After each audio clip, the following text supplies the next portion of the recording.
Film festivals. There was a time when the sole purpose of entering into film festivals was to get your film distributed, getting a company to release it to the public through theaters, TV, or physical distribution. This was the only way to get your film attention, audience, and funding. But the internet has changed the game. Any film can go viral online or get noticed by the right people. Films can be directly submitted to distributors and released on video-on-demand sites such as Netflix, Hulu, and Amazon Studios without leaving your home. Even budgets can be secured through crowdfunding sites such as Kickstarter, GoFundMe, Indiegogo, and social media campaigns. But film festivals offer some things the internet can't. In-person networking is perhaps the single most important thing you can do at any festival. Meeting the right people or artists at festivals can mean creating future projects, collaborations, and opportunities for both your career and your artistry. But that's only if the film festival has the filmmaker's best interests at heart. This is especially true for many of the smaller film festivals, who market themselves to amateur and inexperienced filmmakers. They promise a lot, but offer little in return to the filmmaker. And that's what we're going to look at today. But first, a little history.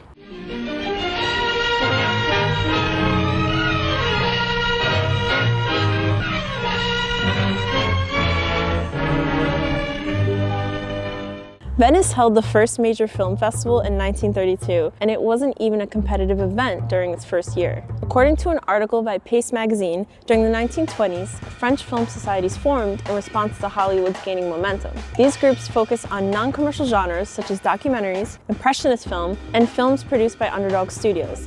So ironically, early film festivals and societies focused on the artistry of film, but that's not always the case today. Scammy festivals usually follow a pay-to-play model, meaning a ridiculous amount of people win, but then have to pay to actually receive the award or get further recognition.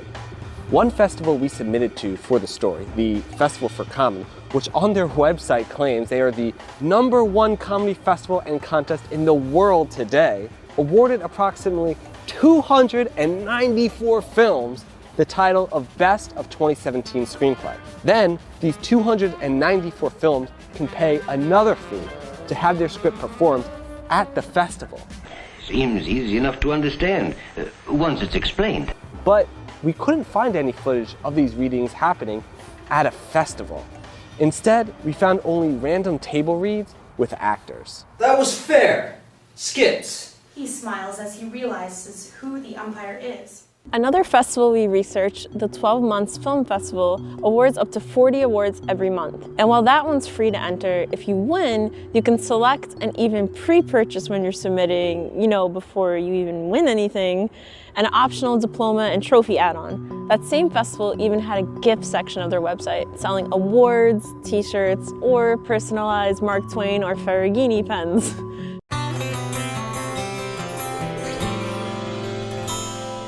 On the services section of the site, you can hire them to make a trailer of your movie, code your website, write a review, all for additional fees, of course.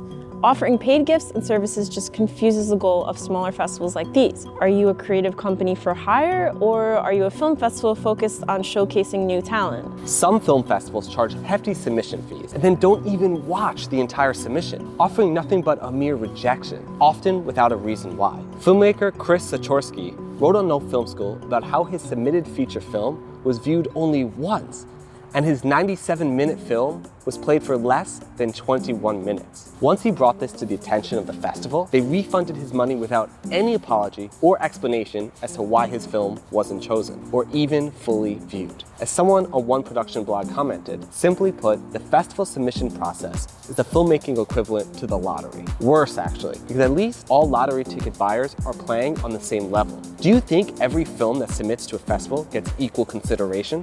Often enough, films with A-list celebrities are favored over B-lists, so the festival sounds buzzworthy, leaving smaller quality films out because they don't have A-list talent. But when only the bigger films are prioritized and marketed, the rest of the films suffer.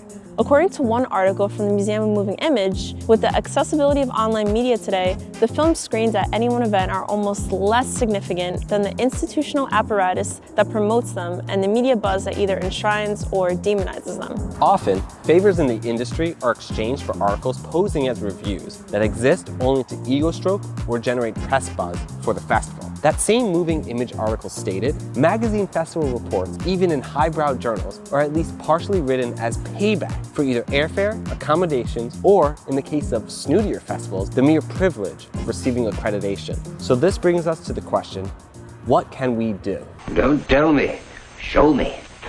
Do your research. Reach out to past participants and award winners. Make sure the festival screenings actually took place and the festival conducted any promised workshops or networking events. Also reach out to festival programmers, although keep in mind some are probably too busy to answer. One commenter on an indie forum noted, look at the website. Is it flimsy, spotty, and disorganized? Okay, well, if they can't handle basic HTML, they can't handle projecting video or organizing a film festival in New York City. But it's important to note that disorganization and bad logistics are not scams. Smaller festivals often struggle to find volunteers and funding, but can have the filmmaker's best interests at heart. And like the No Film School article mentioned, definitely set up a private viewer link on Vimeo, where you can see the stats and if anyone actually watched your film. If not, call them out on it or demand a refund. And please, don't blindly mass apply to festivals. Research, be choosy, and follow up with coordinators so that they know you're personally invested. Without a Box has ridiculous discount packages that encourage this type of mass blind submission.